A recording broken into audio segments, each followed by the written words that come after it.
अगर मैं आपसे पूछूं कि बताइए धन का देवता किसे कहा जाता है, तो आप कहेंगे कि यह भी कोई पूछने वाली बात है। सब जानते हैं कि धन का देवता भगवान कुबेर को कहते हैं।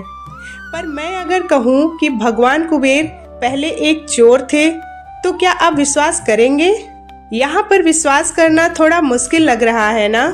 तो चलिए आज हम शिव पुराण के इसी अद्भुत कथा को जानते हैं कि कैसे एक भटका हुआ युवक, एक चोर, अपनी एक छोटी सी अनजानी क्रिया से महादेव का इतना प्रिय बन गया कि उसे ब्रह्मांड का सारा धन सौंप दिया गया।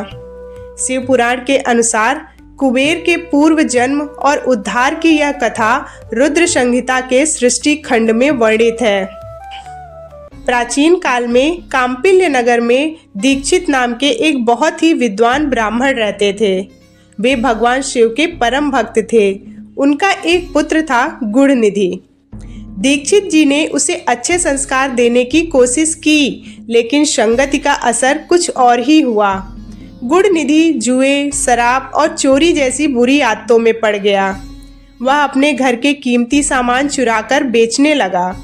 अपनी माँ से झूठ बोलकर पैसे ऐंठता रहा।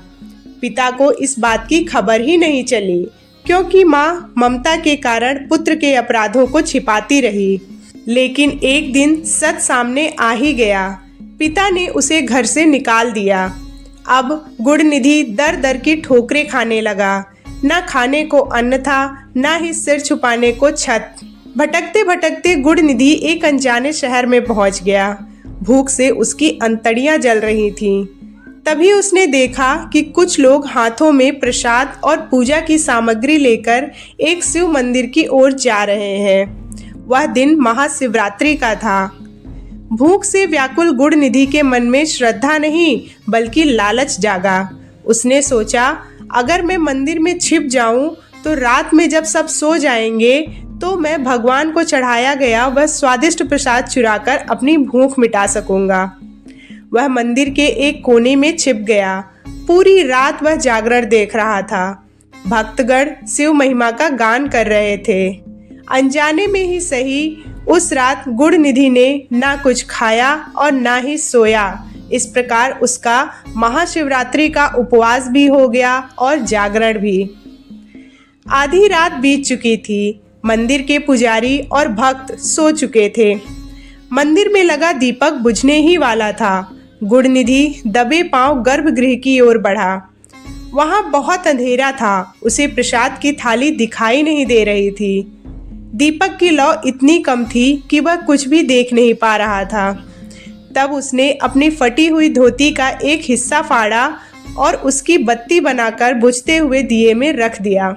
अचानक मंदिर प्रकाश से जगमगा उठा। उस प्रकाश में उसने शिवलिंग के दर्शन भी कर लिए।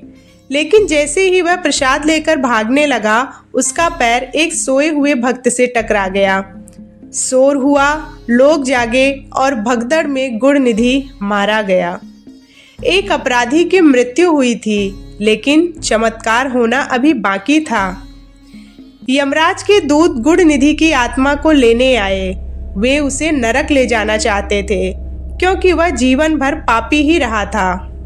लेकिन तभी वहां शिव के गण प्रकट हो गए। उन्होंने यमदूतों को रोक दिया।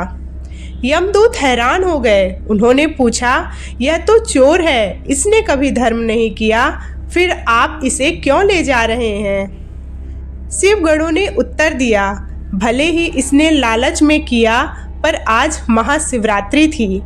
इसने अनजाने में व्रत किया, रात भर जागा रहा और सबसे बड़ा कर्म, इसने महादेव के सामने बुझते हुए दीपक को जलाया। इसने शिव के घर में अंधकार दूर किया है, इसलिए इसके सारे पाप भस्म हो चुके हैं। शिव की कृपा से गुणनिधि अगले जन्म में कलिंग देश का राजा दम बना। उसने अपने राज्य में नियम बनाया कि हर मंदिर में अखंड दीप जलना चाहिए। राजा दम के रूप में भी उसने शिव की अनन्य भक्ति की। उसकी इसी निष्काम सेवा और पिछले जन्म के दीपदान के प्रभाव से अगले कल्प में वह कुबेर के रूप में जन्मा। कुबेर भगवान ब्रह्मा के मानस पुत्र ऋषि पुलत्स्य के पौत्र और ऋषि विश्रवा के पुत्र हैं। कुबेर और रावण दोनों के पिता महर्षि विश्रवा ही थे।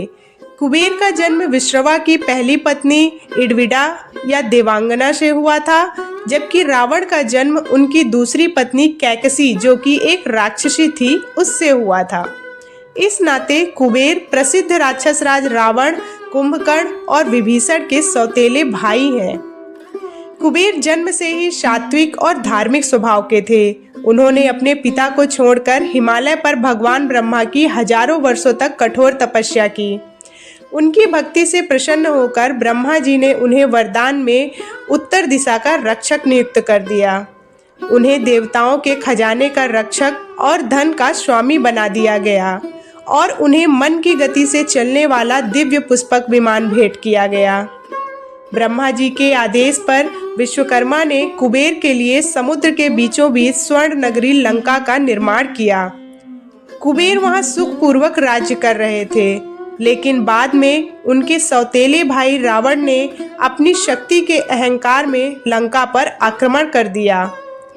पिता विश्रवा की सलाह पर कुबेर ने युद्ध टालने के लिए लंका छोड़ दी और वे अलकापुरी चले गए, जो कि कैलाश पर्वत के पास है। लंका छोड़ने के बाद कुबेर ने हिमालय में अलकापुरी नामक नगरी बसाई। वहां उन्होंने भगवान शिव की घोर तपस्या की। शिव उनकी भक्ति से इतने प्रसन्न हुए कि उन्होंने कुबेर को अपना परम मित्र स्वीकार किया और उन्हें राज राजेश्वर की उपाधि दी। पुराणों के अनुसार कुबेर का स्वरूप अन्य देवताओं की तरह सुंदर नहीं है। उन्हें त्रयंबक यानी 3 पैरों वाला और अष्टदंत यानी 8 दांतों वाला कहा जाता है। इसके पीछे भी एक कहानी है। एक कथा के अनुसार एक बार कुबेर भगवान शिव के दर्शन के लिए कैलाश गए।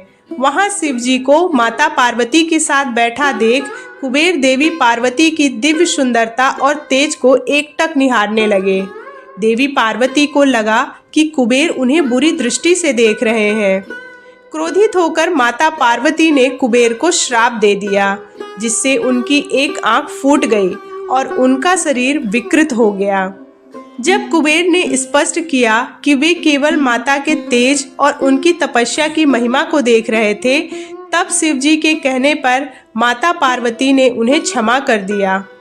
हालांकि श्राप पूरी तरह वापस नहीं लिया जा सकता था, इसलिए उनकी आंख का रंग पीला हो गया और वे एकाक्षी पिंगल कहलाए।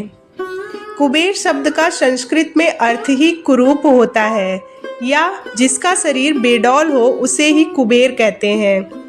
पुराणों के अनुसार कुबेर के 3 पैर और केवल 8 दांत हैं। उनकी शारीरिक संरचना उन्हें अन्य देवताओं की तुलना में अलग और यक्ष के रूप में दर्शाती है। उनके शरीर की इसी विकृति के कारण उन्हें चलने फिरने में कठिनाई होती थी। इसीलिए भगवान ब्रह्मा ने उन्हें पुष्पक विमान प्रदान किया था, ताकि वे आसानी से यात्रा कर सकें। कुबेर केवल धन जमा नहीं करते, बल्कि वे धन के वितरण और संतुलन के भी स्वामी हैं। धनतेरस के दिन भगवान धन्वंतरी के साथ कुबेर की विशेष पूजा की जाती है, ताकि घर में सुख समृद्धि बनी रहे। तो दोस्तों, शिव पुराण की यह कहानी हमें सिखाती है कि बाहरी सुंदरता की तुलना में कर्म, तप और धर्म का पालन व्यक्ति को देवताओं की श्रेणी में उच्च स्थान दिलाता है। अगर एक चोर की अनजानी क्रिया उसे धनपति कुबेर बना सकती है, तो सोचिए सच्ची श्रद्धा से की गई भक्ति क्या नहीं कर सकती। महादेव भाव के भूखे हैं, कर्म कांड के नहीं।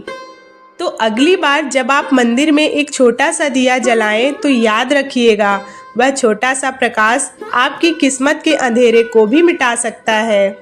कहानी पसंद आई हो तो वीडियो को लाइक करें और इसी तरह की अनोखी पौराणिक कथाओं के लिए हमारे साथ जुड़े रहें। जय महाकाल।